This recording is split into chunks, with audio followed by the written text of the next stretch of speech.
ताणु न जाणु न सावनु मंगलम भगवान वीरो मंगलम गौतमो गणि मंगलम कुंद कुंदादि जयंत नमोस्तु मंगलम सर्वमंगल मांगल्यम सर्व कल्याणकारकम प्रधानम सर्वधर्माणाम जयनम जयतु शास्त्रम समय समय साराय सानुभूत्या चकास्ते चित स्वभावाय भावाय सर्वभावांतरिषे वंदित सर्व सिद्धे ध्रुव शरणं गतिं पत्ते वोच्छामि समय पाहु मणिम सुध के मणिनम शेर समाचार ग्रंथ सर्व शुद्ध ज्ञान अधिकार और कलश नंबर है इसके। आज चलेंगे 212 213 है ना। 211 हो गया था उस नंबर। 211 में आया था वास्तव में परिणाम ही निश्चय से कर्म है और परिणाम अपने आश्रयभूत परिणामी का ही होता है, अन्य का नहीं होता, क्योंकि परिणाम अपने अपने द्रव्य के आश्रित है। अन्य के परिणाम का अन्य आश्रय नहीं होता और कर्म कर्ता के बिना नहीं होता तथा वस्तु की एक रूप कूटस्थ स्थिति नहीं होती, क्योंकि वस्तु द्रव्य पर्याय स्वरूप होने से सर्वथा नित्यत्व बाधा सहित है। इसलिए वस्तु स्वयं ही अपने परिणाम रूप कर्म की करता है। यह निश्चय सिद्धांत है। तो जीव को लगता है पूजा करो पाठ करो धर्म हो जाता है इससे, लेकिन ऐसा नहीं है। जब तक इन शास्त्रों को खोलकर सिद्धांतों को ना समझे तब तक मोह मंद पड़ता ही नहीं है। इन शास्त्रों को खोले, इन सिद्धांतों का अध्ययन करे और अभ्यास करे। दो चीजें बताई, अध्ययन करे और अभ्यास करे। जब तक इतना काम नहीं करता है तब तक मोह मंद नहीं पड़ता है, और मोह मंद न पड़ने से उसका मोक्ष भी नहीं खुलता है। दृष्टि मोह पर ये बाहर की निमित्त क्रियाएं सभी हैं। जितनी दर्शन पूजन स्वाध्याय आदि ये क्रिया निमित्तिक हैं, और मोह का मंद होना वो वास्तविक क्रिया है, उसकी उपादानभूत क्रिया है। तो उसमें कहा था कि परिणाम निश्चित कर्म है, और परिणाम जो होता है वो स्वयं द्रव्य का होता है।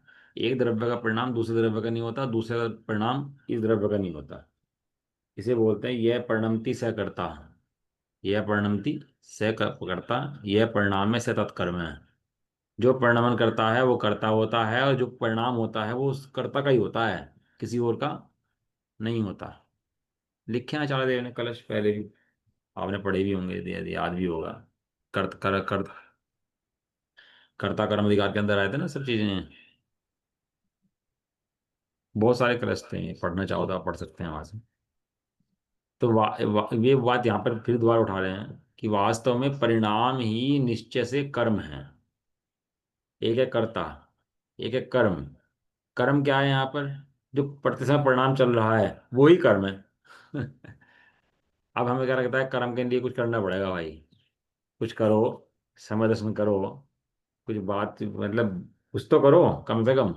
हाथ पे हाथ रखने से दोनों काम चलेगा। कुछ करो। और ये क्या कह रहे हैं कि परिणाम ही निश्चय से कर्म है। और परिणाम को कोई लेकर के आता है क्या?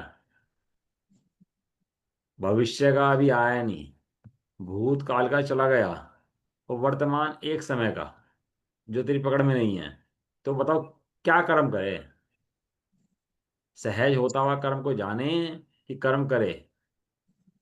अब ये तो कर्म को समझता है हाथ पे हिला दूंगा तो कर्म हो जाएगा, और थोड़े बहुत क्रियाएं सोच लूंगा विचार कर लूंगा तो अच्छा अच्छा तो कर्म हो जाएगा। इसका नाम कर्म थोड़ा ना है। जो इसके अंदर शरीर के अंदर अनंत परमाणु हैं उदगल के, उनका कार्य प्रत्येक समय में चल रहा है, वो उसका कर्म है। और यहाँ जीव है, मैं जीव द्रव्य है, और मेरा कार्य लगातार चल रहा है। जो कार्य चल रहा है उसका नाम। अभी कर्म के संबंध में बहुत भ्रांतियां हैं। कर्म करो भैया, पुरुषार्थ करो, कर्म करो पुरुषार्थ करो। ऐसा जान करके सहज हो जाए उसका नाम कर्म है वास्तव।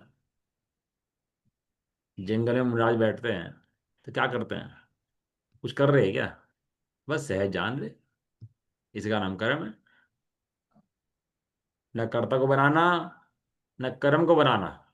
दोनों बने बनाए हैं, दोनों ध्रुव हैं। चेंज करने की व्यवस्था भी नहीं है। कोई चाहे चेंज कर लूं मैं इनको, थोड़ा आगे पीछे कर दूं, वो व्यवस्था भी तेरे हाथ में नहीं है। वो ट्रेन चलाता है ना, और ट्रेन चलाने वाला ड्राइवर ट्रेन चलाता है, अपन लोग बैठ जाते हैं जाकर के उसके अंदर। कहीं जाना हो अपन लोगों को तो अपन लोग जाके बैठ जाते हैं। तो बताओ चलाने की कितनी आकुलता है हमारे को। भले ट्रेन रुक जाए, लेट हो जाए, सवेर हो जाए, जो हो, लेकिन ऐसी आकुलता होती है कि ट्रेन पे मैं चला बैठ के चलाऊं इसको जाकर के। कहीं भी नहीं होती, क्योंकि जानते हैं कि हम इस ट्रेन को चला सकते नहीं हैं। ट्रेन चलाने वाला कोई और है, और हम तो मात्र बैठे हुए हैं।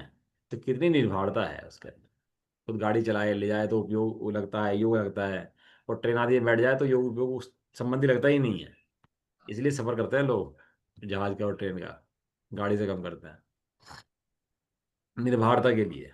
वहां एक विकल्प हटता है ना तो उस संबंधी आकुलता हटती है। एक विकल्प हटा ना चलाने का करने का, उस संबंधी आकुलता भी हट जाती है।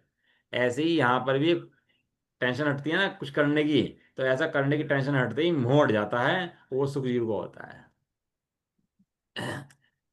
जो प्रति समय जो परिणाम हो रहा है वो निश्चय से कर्म है।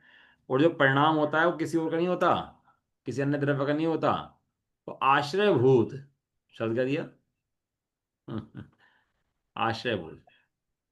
कर्म कर्म से नहीं होता, कर्म किसी के आश्रय से होता है।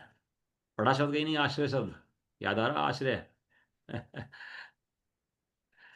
द्रव्य आश्रया निर्गुणा गुणा।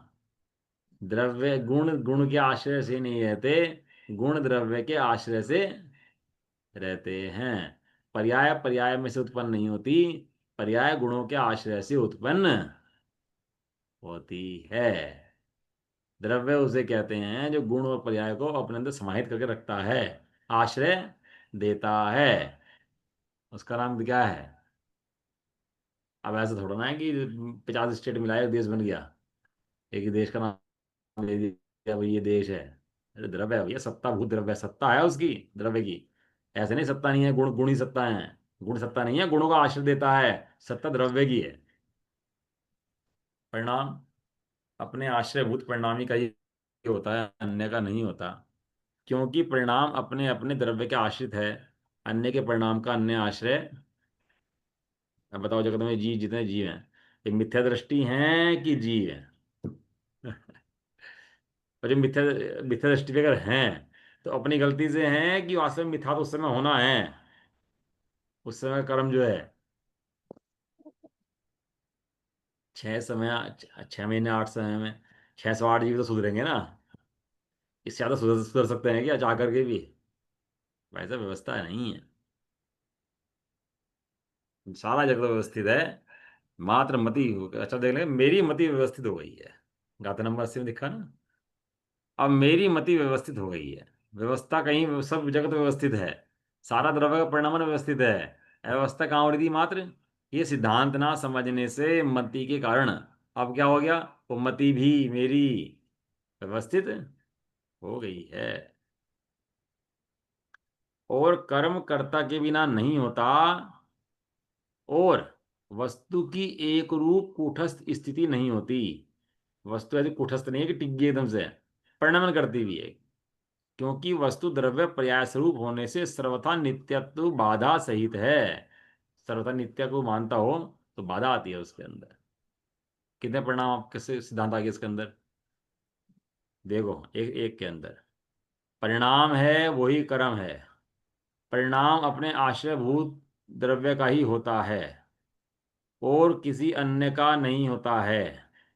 कर्म कर्ता के बिना नहीं होता है, और वस्तु की एक रूप स्थिति कूटस्थ स्थिति नहीं होती है। एक कलश के अंदर 5 सिद्धांत हैं। है 5 सिद्धांत, नहीं है या ये नहीं है? अभी इन सब सिद्धांतों के संबंध में अभी तो जीव तो लड़ता है कि नहीं मैंने खाना बनाया, कैंची से कपड़ा कटा, और पेट्रोल से गाड़ी चली। अभी तो इन इन चीज़ों को समझने की समस्या है। ये बातें तो बाद में आए हैं कि क्या समझे भैया। इसलिए वस्तु स्वयं ही अपने परिणाम रूप कर्म की करता है, यह निश्चय सिद्धांत है। सही है, बराबर है, कलश होगी ना बराबर। ऐसा है। चलो, अब इसका समय सारणी नाटक हो सकता है, टाइम मिला तो देखते हैं आज क्या लिखा है आचार्य उन्होंने, ब्रजदास जी ने भी भोबड़ा लिखा हुआ इसके बारे में, कि कलश ही तो शानदार है ये। बहिर्लुठति यद्यपि स्फुटदंत शक्ति स्वयं तथाप्य पर वस्तुनो विशति नान्य वस्तुवंतरम स्वभाव नियतम यत सकलमेव अस्तिष्यते स्वभाव चलनाकुल किमिह मोहित क्लिश्यते। बौड़ क्लेश है भैया। हम्म। कलश तो आचार्य देव को जो आनंद आता था ना, तब मस्ती में लिखते थे कलश, तो जब मस्ती में काम करता है ना ऐसे कलश लिखते थे। हमें तो अभी लगता है भैया 2-4 घंटे खाली रह गई है, तो मन नहीं लग रहा भैया क्या करें अब आनंद का तो पता नहीं है। आनंद कहाँ है, ज्ञान आनंद मूर्ति आत्मा, कैसे आनंद उसके अंदर निकलता है, कैसे भोगते हैं उसका आनंद को। तो मुनिराज तो वहाँ आनंद करते हैं जंगल में बैठ करके। किसका आनंद करते हैं? अपना आनंद करते हैं। कब करते हैं? सदाकाल करते हैं। क्षण क्षण में अंतर्मुख हो सिद्धों से बातें करते हैं, क्षण क्षण में। और कितना आनंद उनको आता होगा। वास्तव में कल कही थी ना बात आपसे, गृहस्थ मने घर में चलता फिरता मुनि और मुनि मने जंगल में चलते फिरते सिद्ध। क्यों? क्योंकि वे सिद्ध बनने वाले हैं और ये मुनि बनने वाला है। अब मुनि बनने वाले जीव का जीवन कैसा होना चाहिए, ये तो आप विचार करना चाहिए। जैसा है ऐसे ही चलना चाहिए। कैसा आनंद पीते हैं दिन रात और कैसा मस्त रहते हैं सहजता के आधार से, ये सब जानना चाहिए भैया। देख क्या कहते हैं कलश के अंदर, जिसको स्वयं अनंत शक्ति प्रकाशमान है ऐसी वस्तु। स्वयं कितनी शक्ति है? अनंत शक्ति। किसकी है? द्रव्य की। प्रत्येक द्रव्य की शक्ति कैसी है? अनंत। और कैसी है? प्रकाशमान है। छिपी हुई है कि प्रकाशमान है? अब सूर्य निकल जाए, अब किसी को भाई सूर्य देखो ये रहा, कहाँ है कहाँ है हमें दिख नहीं रहा। अब नीचे देखा जाए, अब ऊपर देखे ही नहीं है, कमरे में तो कोई बैठ जाए, तो सूर्य कैसे दिखाई देगा? सूर्य तो प्रकाशमान है। ऐसे कह रहे इसकी अनंत शक्ति प्रकाशमान है स्वयमेव। एक कलश आया ना असल में, स्वयमेव चिंता मणिरेश अस्मात् अचिंत शक्ति स्वयमेव देव। है ना, ये भी याद नहीं रहता। स्वयमेव चिंता मणिरेश अस्मात्। ऐसे कलश तो वास्तव में याद करने लायक है। चैतन्य शक्ति का धारी स्वयं है, कोई और थोड़ा करना पड़ेगा। कौन है वो? मैं ही हूं। कर्मों में नहीं हूं, शरीर में नहीं हूं, कहीं बाहर रखा नहीं हूं। कौन हूं? वो मैं ही हूं स्वयं। अनंत शक्ति प्रकाशमान है ऐसी वस्तु। वस्तु, वस्तु, ऐसी वस्तु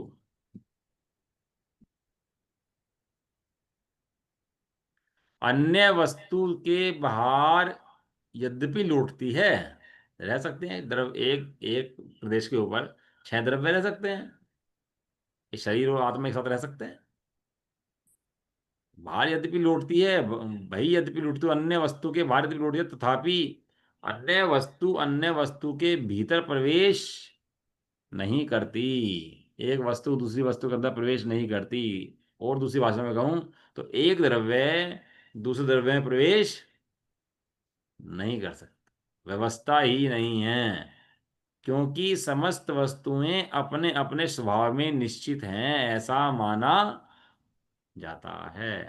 अभी अज्ञानी जीव इस शरीर में कितना हाहाकार कर ले, कितना ही अपना मान ले, तो कभी ऐसा हो सकता है कि इतना भैया अजीव द्रव्य जीव द्रव्य बन जाए।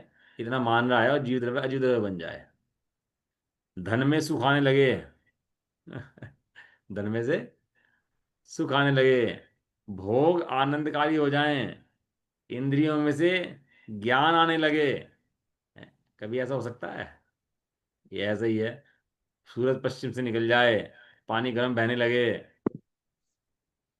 क्यों? क्योंकि स्वभाव के विपरीत है। और स्वभाव में निश्चित करी जाती हैं, प्रत्येक वस्तु अपने अपने स्वभाव में निश्चित करी जाती हैं। ऐसा माना जाता है कि एक वस्तु दूसरी वस्तु में प्रवेश करती नहीं है, क्योंकि समस्त वस्तुएं अपने अपने स्वभाव में निश्चित हैं ऐसा माना जाता है। माना जाता है मन, तो ऐसा नहीं जबरदस्ती माना जाता है, ऐसा है इसलिए माना जाता है। आचार्य देव कहते हैं कि ऐसा होने पर भी मोहित जीव मोहित है, अपने स्वभाव से चलित होकर आकुल होता है क्यों क्लेश पाता है? हैं? क्यों क्लेश पाता है? बच्चा हो, बिगड़ रहा हो, एक अच्छा खानदान हो और बच्चा बिगड़ रहा हो, तो कहते हैं भैया तू क्यों बिगड़ता है, तेरा इतना बढ़िया खानदान है, इतना बढ़िया व्यापार है, तू बाहर में जाके क्यों बिगड़ जाता है, क्यों ऐसे गंदे काम करता है? ऐसा चारदेव कहते हैं कि तू इतना सुंदर तत्व है, आत्म तत्व है, तो क्यों बाहर में मोहित होकर के क्लेश पाता है, अपने स्वभाव से चलित होता है, क्यों क्लेश का किनारा पाता है?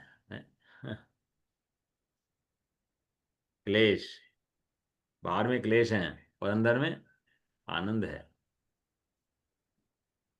वस्तु स्वभाव तो नियम से ऐसा है कि यदि किसी वस्तु में कोई वस्तु नहीं मिलती, वस्तु स्वभाव तो ऐसा है कि नियम से, नियम है ऐसा कि एक वस्तु में दूसरी वस्तु मिलेगी नहीं, मिलती नहीं है। ऐसा होने पर भी यह मोही प्राणी पर ज्ञेयों के साथ अपने को पारमार्थिक संबंध है ऐसा मानकर, सारी समस्या जड़ कहाँ पर है? पर द्रव्यों से मेरा पारमार्थिक संबंध है, शरीर मरता है तो मैं मरता हूँ, शरीर जीवित होता है तो मैं जीवित होता हूँ, ऐसी पर्याय दृष्टि जीव को अनादिकाल से लगी हुई है। ये क्या है? शरीर ये है, परगे लिखा ना, परगे, माते झलका एक समय के लिए है। ये दर्पण हो अपने यहाँ, और जो चीज झलक जाए वो हमारी, जो झलक जाए वो हमारी, मतलब ये बढ़िया है भाई गणित तेरा, जो झलक गया वो हमारा। दूसरे की स्त्री झलक गई तो वो भी, दूसरा का धन चमक गया तो वो भी। ऐसा कि मानता नहीं है, लेकिन ऐसी अज्ञानता इसको स्वभाव के संबंध में है। तो मोह दृष्टि है, झपट्टे मारता है, थोड़ा ने देखा, झपट्टे मारता है क्यों? कि अपना मानता है, इसलिए क्या करता है? झपट्टे मारता है। पर गेयों के साथ अपने को पारमार्थिक संबंध है ऐसा मानकर क्लेश पाता है, यह महाज्ञान है। एकमात्र ज्ञान यही है, इसके अलावा कोई ज्ञान है भी नहीं। ज्ञान का स्वभाव नहीं जानता, ज्ञान का स्वभाव पर वस्तु को झलकाने का है, पर वस्तु झलकती है और मात्र झलकन है, इसके अलावा कुछ भी नहीं है। और झलकन को अपना मान करके ये उस झलकन के अंदर झपट्टे मारता है, उसे रखना चाहता है, लेकिन वो रुकता तो है नहीं, अपने समय में आता है और गे बन के चला जाता है, और ये उसको रखना चाहता है, तो रखने की आकुलता व्याकुलता से सुखी दुखी होता है। अब आगे की गाथाओं का सूचक दूसरा काव्य कहते हैं। अब ये जो कहना जो इन्होंने क्रश लिखा भी है, ये कहते हैं आगे की गाथाओं में ये लिखेंगे हम अभी, जो गाथाएं आएंगे आचार्य देव की इकट्ठी हैं, वो सारी गाथाएं सेठिका की, आठ आठ गाथाएं हैं शायद, कितनी, सात आठ दस गाथाएं, तो उसके अंदर ये लिखेंगे। और ये कह रहे हैं कि अब आगे की गाथाओं का सूचक दूसरा काव्य कहते हैं। दूसरा कलश देखो क्या कहते हैं, दो कलश कह रहे हो, थानिका के रूप में दो कलश इसके। वस्तु चैकमी है नान्य वस्तुनो येन तेन खलु वस्तु वस्तु ततः निश्चयो यम परो परस्य कम किम करोति ही बैलुठन्ति लुठन्नपि लुठन्नपि। हम्म। इस लोक में एक वस्तु अन्य वस्तु की नहीं है, जान लिया ना अब आपने, हमने सबने जो जान लिया ना, समय सारजी पढ़ने वाले के अंदर बिल्कुल सहजता होती है, सारे मेंटल टेंशन सब निपटा दे। ये जहर जो है ना अंदर, जो केमिकल बनते हैं ना, रिएक्शन निगेटिविटी के, सब जीव को मिथ्यात्म हो गए, सब खा जाता है जीव का। और सिद्धांतों को जानने के बाद जो सहजता जीव की बनती है ना, वो अमृत झरता है वास्तव में अंतरंग में भी। मोह का भाव होता है तो जीव का आनंद होता है, और मोह का भाव कब होता है? जब ये जानता है एक वस्तु अन्य वस्तु की नहीं है। इसलिए वास्तव में वस्तु वस्तु ही है, यह निश्चय है। ऐसा होने से कोई अन्य वस्तु के बाद लौटती हुई भी उसमें क्या कर सकती है? एक वस्तु अन्य वस्तु की नहीं है, लेकिन एक साथ रहती हैं, या बाहर, इसे कहते हैं बाहर लौटती हैं। बाहर लौटती हैं माने स्वभाव में प्रवेश नहीं पाती, एक साथ रहती हैं, लेकिन एक दूसरे के स्वभाव के अंदर प्रवेश पाती नहीं है, तो इसे कहते हैं बाहर लौटती हैं। क्या कहते हैं इसको? बाहर लौटती हैं। इस हवा के अंदर ना केमिकल होते हैं बहुत सारे, हवा भी है और केमिकल भी है बहुत सारे। रिएक्शन रिएक्शन कुछ करते नहीं है, ऐसे ही पड़े हैं तो पड़े हैं। ऐसे बैक्टीरिया हैं यहाँ पर, बीमारियों के बहुत सारे बैक्टीरिया पड़े हुए हैं हवा के अंदर, माहौल के अंदर, कुछ कहते नहीं है। पड़े हैं तो पड़े हैं। अब हमें ये वादा नहीं है तो रहो तो रहो जाओ, क्या दिक्कत है, हमें कोई समस्या नहीं है। ऐसे एक वस्तु को दूसरी वस्तु से समस्या नहीं है। एक वस्तु अपने में रहती है, दूसरी वस्तु अपने में रहती है, रहो तो रहो, हमें क्या प्रयोजन है। उसमें लिखा किम प्रयोजना, हमें क्या प्रयोजन है। एक द्रव्य पर छह, एक प्रदेश पर छह द्रव्य नहीं अनंत द्रव्य रहते हैं, पता है आपको। एक एक हम्म, प्रदेश पर कितने द्रव्य रहते हैं, छह की अनंत। अनंत। हाँ, अनंत कैसे, बताओ आंटी, अनंत कैसे रहते हैं। एक काला प्रदेश में अनंत। नहीं बता पा रहे। एक प्रदेश पर एक धन द्रव्य, एक अधन द्रव्य, एक काल द्रव्य, एक आकाश द्रव्य, चार तो एक एक हो गई है। और अनंत जीव द्रव्य और अनंत अनंत पूजा द्रव्य। एक एक प्रदेश पे इतनी वो सामर्थ्य लिए बैठे। इतना इतना तो मेटेरियल है उसके ऊपर, एक प्रदेश के ऊपर। और सारे के सारे बैठे रहने पर भी वो देखो, सत्ता की मर्यादा, एक दूसरे रूप नहीं होते। कभी भी एक की सत्ता छोड़कर दूसरे में प्रवेश नहीं पाते। अनंत रहते हैं लेकिन सत्ता नहीं छोड़ सकते एक दूसरे की, बताओ। ये तो सत्ता प्रवेश पा नहीं सकता। ये वस्तु की मर्यादा है, ये वस्तु का स्वभाव है।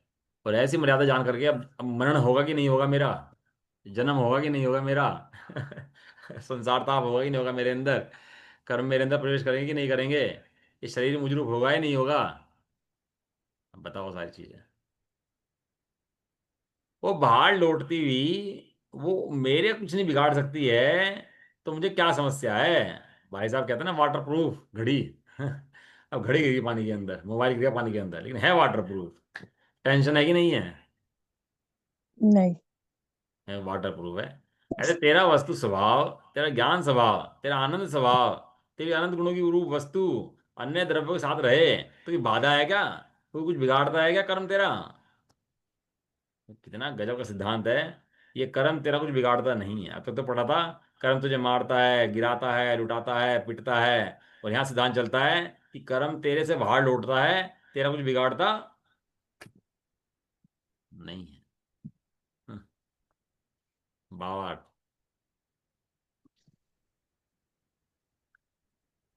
हम्म। वस्तु का स्वभाव तो ऐसा है कि एक वस्तु अन्य वस्तु को नहीं बदल सकती। एक वस्तु चाहे दूसरी वस्तु को बदल दो, तो बदलने की सामर्थ्य उसके अंदर, वस्तु के अंदर नहीं है, चाह करके भी नहीं बदल सकती। यदि ऐसा ना हो तो वस्तु का वस्तुत्व ही ना रहे। कहाँ पड़ता वस्तुत्व, याद है हम लोगों को, सिद्धांत प्रवेश के अंदर वस्तुत्व गुण। वस्तुत्व गुण की परिभाषा क्या थी, क्या थी बताओ, वस्तुत्व गुण की परिभाषा।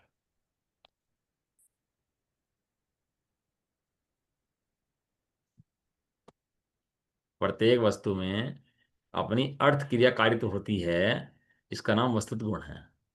अर्थ क्रियाकारित्व होती है मतलब प्रत्येक वस्तु अपनी वस्तु को छोड़ करके, अपने कार्य को छोड़ करके दूसरा कार्य नहीं करती है। पर जो अपना करती है वो अर्थ क्रिया पूर्ण करती है, अनर्थ क्रिया नहीं करती। एक होती है अर्थ क्रिया, एक होती है अनर्थ क्रिया। अर्थ क्रिया तो करती है लेकिन अनर्थ क्रिया नहीं करती। यदि ऐसा ना हो तो सामान्य गुण नाश हो जाएगा, और सामान्य गुण नाश होने से वस्तु का नाश ही हो जाएगा। इसलिए वस्तु गुण जो है वस्तु का सामान्य गुण है। कैसा गुण है। सामान्य गुण। हाँ, यदि ऐसा ना हो तो वस्तु वस्तु का वस्तुत्व ही न रहे, वस्तु ही न रहे। लेकिन ये तो आप भी मानते हो ना, अनादिकाल पहले भी मैं था, आज भी मैं हूँ, और अनंतकाल ही मैं रहूंगा। ये पुत्र प्राणु आए हैं, चले जाएंगे, शरीर मिला है, चला जाएगा, ये बात तो सब जानते हैं ना।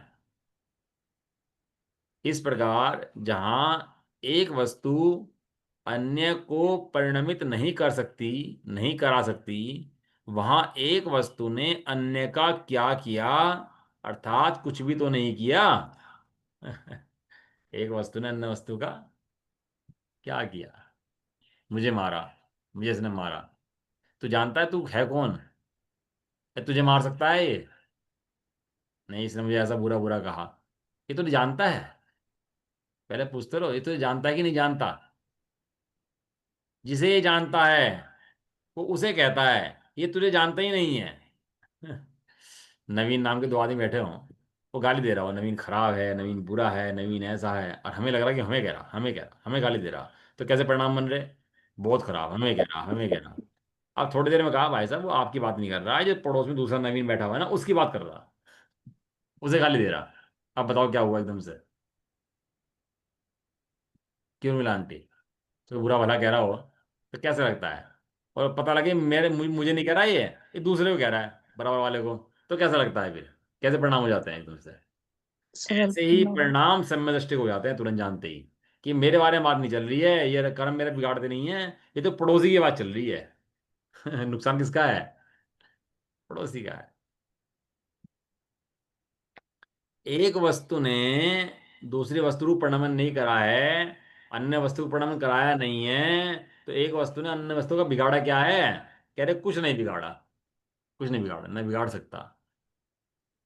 चेतन वस्तु के साथ पुद्गल एक क्षेत्रफल रूप से रह रहे हैं। चेतन पुद्गल हैं, दोनों क्या कर रहे? एक क्षेत्रफल रूप से एक क्षेत्र में रहते हैं दोनों दोनों। तथापि वे चेतन को जड़ बनाकर अपने रूप से परिणमित नहीं करा सकते। तब फिर पुद्गल ने चेतन का क्या किया? अर्थात कुछ भी तो नहीं किया। ठीक है ना? मतलब ऐसे ऐसे मंत्र हैं जैसे सांप का जहर चढ़ रहा हो, और मंत्र फूके तो सांप का जहर उतरे। पहले मंत्रों में शक्ति तो बहुत होती थी ना, अब तो सब पढ़ता ही नहीं है। क्या है कि वो मंत्र फूके और जहर उतरे, और मंत्र फूके और जहर उतरे। ऐसे ही ये जो मंत्र है ना, ये वस्तु स्वभाव के, इन्हें फूके और मिथ्यात्व का जहर उतरे। ये तीन टुकड़े जो मिथ्यात्व के होते हैं ना, वो ऐसे ही नहीं होते, वो सिद्धांतों का अभ्यास करने से होते हैं। सिद्धांतों का अध्ययन, सिद्धांतों का अभ्यास, इन सिद्धांतों को पढ़ने से। क्या? कि चेतन जड़ चेतन को जड़ रूप परिणमित नहीं करा सकते। जगत के सारे द्रव्य चाहें कि चेतन जड़ बन जाए तो बन सकता है क्या? वो चेतन स्वयं चाहे कि मैं जड़ बन जाऊं तो बन सकता है क्या? यार हम जीवन की हमारे तो मुसीबत है। अब सुख दुखी भोगो, ये करो, इच्छा करो। हम भी जड़ होते तो अच्छा रहता, कम से कम टेंशन तो नहीं होती, सुख दुख तो ना होते। जड़ बना दो भाई, तो मैं जड़ बन जाएंगे अब तो। ऐसा सोचता हुआ जी जड़ बन सकता है क्या? और जड़ तो उसे बना नहीं सकता, वो स्वयं कल्पनाओं से भी अपनी जड़ बन सकता नहीं है, क्योंकि जो द्रव्य जैसा है वो वैसा ही रहने वाला है। जीव आनंददायी तत्व है तो आनंददायी तत्व ही रहने वाला है, अन्य द्रव्य रूप परिणमन कर सकता नहीं है। तो कहते पुद्गल ने चेतन के अंदर क्या किया? कह रहे कुछ भी नहीं किया है। अब समझ में आया सर्वशुद्ध ज्ञान के अंदर ये क्यों उठा रहे हैं इन बातों को? ये सर्वशुद्ध ज्ञान में सर्वशुद्ध द्रव्य दिखाना चाह रहे हैं एक, इसलिए उठा रहे हैं। इससे यह समझना चाहिए कि व्यवहार से परद्रव्यों का और आत्मा का गे गायक संबंध होने पर भी। कैसे? व्यवहार से किसका संबंध? परद्रव्यों का और आत्मा का कौन संबंध? गे गायक संबंध। पहले व्यवहार कह दिया, व्यवहार में सत्यार्थ है, भूतार्थ है। वो गे गायक संबंध भी कैसा है? अभूतार्थ है। पर वस्तु से कोई संबंध ही नहीं है। ज्ञान का संबंध अपने ज्ञान से है, पर वस्तु से संबंध नहीं है। आंख के अंदर, आंख जो है पदार्थ को जानती है, कि आंख के अंदर जो पर वस्तु का आकार बनता है उस आकार को जानती है। आंख के अंदर रेटिना होता है ना, रेटिना। तो क्या होता है, पर वस्तु का आकार रेटिना में बनता है, और वो जो रेटिना में आकार बनता है वो रेटिना के आकार को जाना जाता है। पर वस्तु को जानने की व्यवस्था नहीं है। आंख तो आंख को जानती है। देखा दिट्ठी जय उड़ाणम। जैसे दृष्टि देखती है ऐसे ही ज्ञान भी देखता है, जानता है। वह पर वस्तु से प्रवेश पाती नहीं है। आत्मा का और परद्रव्य का कौन संबंध है? मात्र ज्ञेय ज्ञायक संबंध है, और संबंध भी कैसा है? वो संबंध भी व्यवहार से है, क्योंकि वो ज्ञायक परद्रव्य को जानने की अपेक्षा से नहीं है, वो ज्ञायक है। ऐसा होने पर भी, जानने में आने पर भी, परद्रव्य ज्ञायक का कुछ भी नहीं कर सकते, और ज्ञायक परद्रव्य का कुछ भी नहीं कर सकता। अग्नि जले, दर्पण में दिखे, तो दर्पण का कुछ बिगाड़ सकती है क्या अग्नि? क्यों जी? नहीं। क्यों भाई भी? दर्पण के अंदर अग्नि झलक रही है तो दर्पण तो जल जाएगा बेचारा। नहीं, जलने का नहीं, वो तो उसमें कितनी कितनी अच्छी निर्भरता बात है, है। कितना कितना निर्भर जीव रहता है। कह रहा भैया कुछ भी हो, दर्पण में झलक रही है, दर्पण का बिगाड़ने में समर्थ। नहीं है। दर्पण में मैल झलके, कूड़ा झलके, चाहे जो झलके, कोई टेंशन होती ही नहीं है। तो जानता है दर्पण का स्वभाव क्या है। दर्पण का स्वभाव झलकाने का है, उस रूप होने का। नहीं है। लिखा है ना उन्होंने, दौलत राम जी ने। और जो सम्यक दृष्टि के उसमें लिखा ना कि जलते भिन्न कमल है, नगर नारी को प्यार यथा कादे में हेम अमल है। तीन चीज, तीन तीन उदाहरण दिए उसके अंदर। सम्यक दृष्टि के तीन उदाहरण दिए ना। जैसे कमल कीचड़ में रहे, तो कीचड़ में रहने पर भी कमल जल से भिन्न है कि जल में डूब गया। भिन्न है। वेश्या का प्रेम है, वेश्या का प्रेम वास्तविक है कि वो दिखावे का प्रेम है? वो प्रेम में डूबती है कि प्रेम में नहीं डूबती? प्रेम दिखता है पूरा का पूरा। ऐसा है, प्रेमी हो रही है, बिल्कुल प्रेमिका बन रही है। प्रेम है कि नहीं है? और तीसरा लिया कादे में हेम अमल है। जैसे कीचड़ के अंदर वो डूब जाए सोना, तो सोना कीचड़ रूप होता है कि नहीं होता? नहीं होता। नहीं। सोना कीचड़ रूप नहीं होता, कीचड़ सोना रूप नहीं। सोना भिन्न, कीचड़ भिन्न। ऐसे ही एक द्रव्य भिन्न और दूसरा द्रव्य भिन्न। दोनों द्रव्य साथ में भरी पड़े हों, रहे हों, तो भी एक द्रव्य दूसरे द्रव्य रूप नहीं होता। और वो कीचड़ सोना कुछ नहीं बिगाड़ सकती, और सोना कीचड़ कुछ भी बिगाड़ सकती समर्थ नहीं है। दोनों दोनों कैसे हैं? भिन्न भिन्न द्रव्य हैं। इसलिए मात्र क्या संबंध है? ये गायक संबंध है, लेकिन कुछ कर्ता कर्म संबंध नहीं है। कितने संबंध आ गया आप समझो ना। व्यापक व्यापक संबंध, कर्ता कर्म संबंध, गेय गायक संबंध, निमित्त नैमित्तिक संबंध, एक क्षेत्रघात संबंध, तादात्म्य संबंध। और भी पढ़ सकते हो आप, है ना। कितने संबंध आ गए? संबंध है कि नहीं है? तो एक एक सिद्धांत से संबंध सिखाते हैं, है? अब इसी अर्थ को दृढ़ करने वाला तीसरा काव्य कहते हैं। अब क्या है, ज्ञानी को तो इनमें आनंद आता है, और जो बेवकूफ होता है वो बोर हो जाता है इन चीजों के अंदर। लिखा, ज्ञानी को ज्ञान करे, मूर्ख को बकवास। जो मूर्ख है उसे लगती है क्या फालतू की बात लेके बैठे, कुछ करो करो, कमाओ खाओ आओ जाओ, कुछ तो कुछ लगता है ये क्या तुम लेके बैठ जाते हो सुबह सुबह, गेय गायक संबंध, एक क्षेत्रवा संबंध, कर्ता कर्म संबंध, ये क्या है इनमें, कुछ भी नहीं रखा। मूर्ख को बकवास लिखा, मूर्ख को। इसलिए तो सुनता खूब। नहीं कोई, क्योंकि बकवास लगती है मूर्ख को बकवास।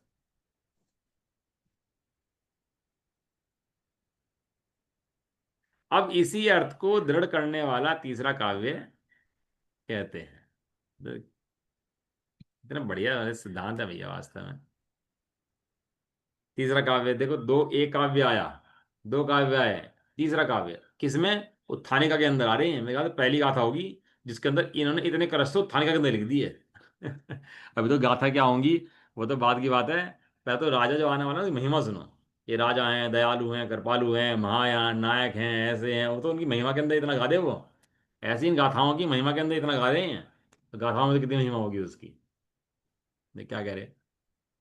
यत्तु वस्तु करुतेन्न वस्तुन किंचनापि परिणामनि परिणामिन स्वयं व्यवहारिक दृश्य तन्मतम नान्यदस्ति किंपि यह निश्चिता निश्चयात्। मैंने देखा इसके अंदर, जब भी आचार्य को द्रव्य की भिन्नता का पाठ मिलता है ना, तो उनको इतना आनंद चढ़ता है। वे कलश की लाइन लगा देते हैं उसके अंदर, द्रव्य भिन्न है, कर्ता भिन्न है, कर्म भिन्न है, उनको उनका आनंद चढ़ता है। अभी तो अपन को लगता है भाई दया करो, दान करो भैया, ये बंटवाओ वो बंटवाओ, हॉस्पिटल खुलवा दो, ऐसा कर दो वैसा कर दो, ये दया है, ये दान है। तो लगने लगता है ये मूर्ख हैं वास्तव में, तो दया के नाम पर ऐसे काम करते फिरते हैं। तो ना करें कि तुम मत कर भाई, कि ये दया दान है ही नहीं। दान चार प्रकार, चार संग को दीजिए, हैं? धन बिजली धन। उनहार, क्या है आगे? नहीं याद है? क्यों आंटी आपको याद नहीं है? यह तो धन बिजली उनहार, नरभा बलाओ लीजिए।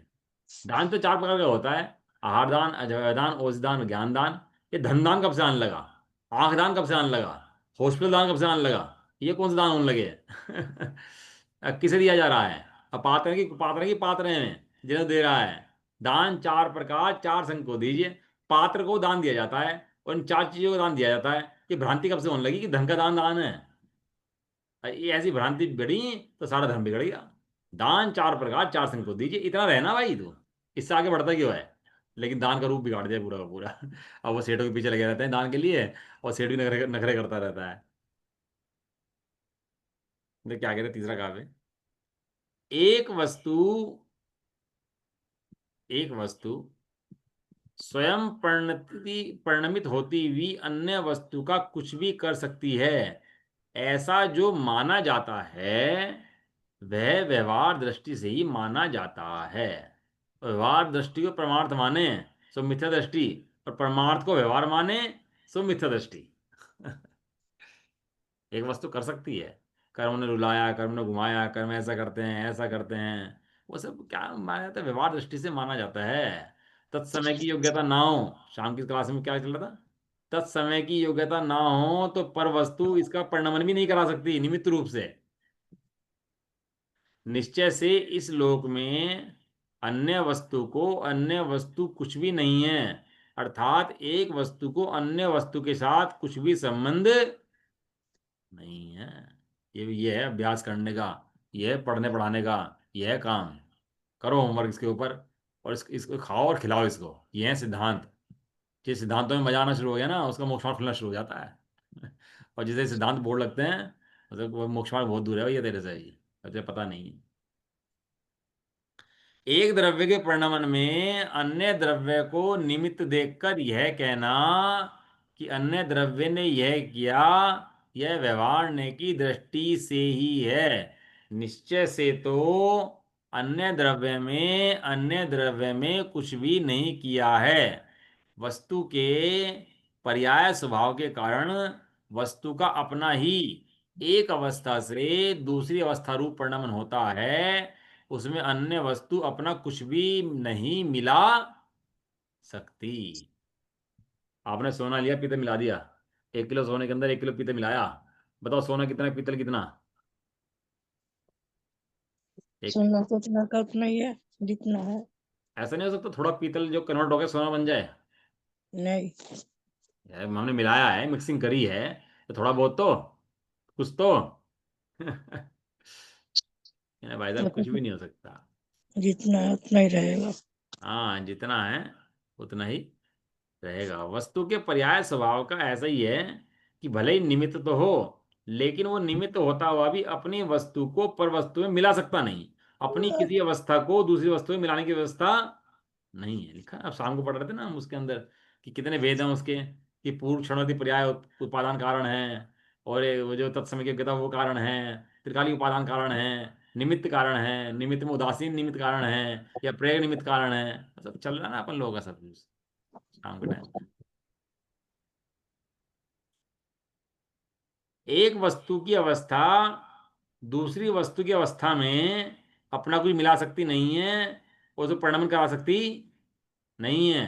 जहां दोनों वस्तुओं की एक समान अवस्था देखकर वर्णन किया जाता है वो मात्र निमित्त नैमित्तिक कथन है, वो व्यवहार की दृष्टि का कथन है। एक वस्तु दूसरे द्रव्य में दूसरे करने की इस रूप करने की व्यवस्था ही हो सकती नहीं है।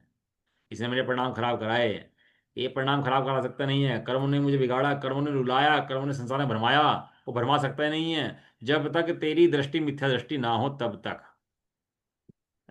अंधे के लिए कितने प्रकाश कर दो, अंधा अगर हो स्वयं में तो कितने प्रकाश कर दो उसके लिए, तो कुछ होता है क्या?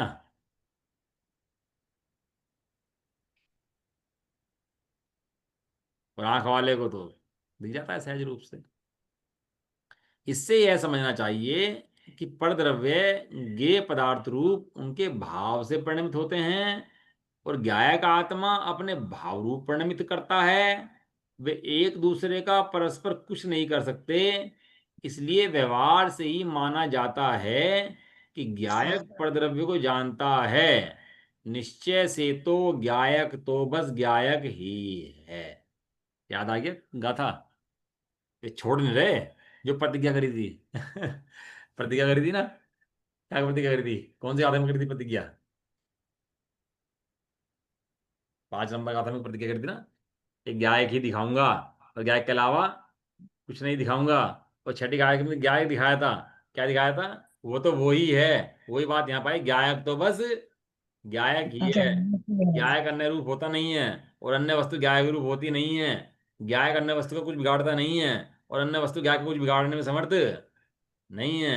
इससे सिद्ध हुआ कि तू अनादि काल से अनंत काल तक पंकोत्कीर्ण चैतन्य मूर्ति परमात्मा परम मूर्ति परम पदार्थ एक है और सदाकाल रहने वाला है। तेरा कुछ जगत के अंदर बिगड़ सकता ही नहीं।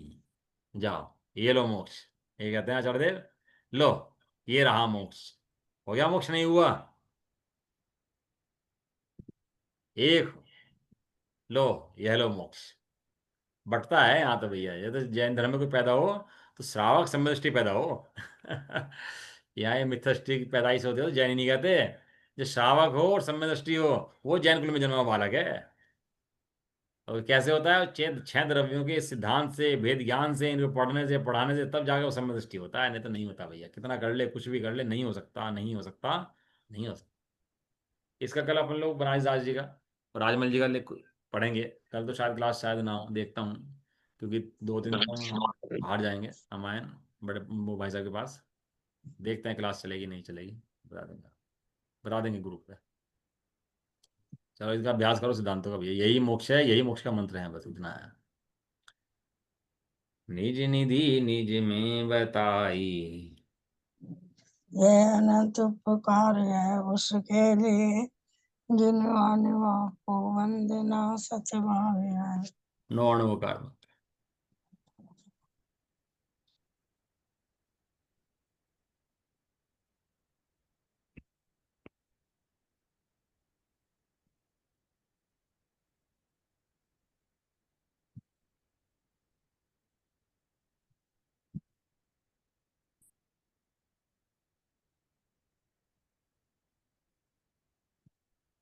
जय बोलो द्वादशी मणि माता की। जय हो, महान जैन धर्म की। जय हो। एक साथ में बोलिए। सबको जय हो।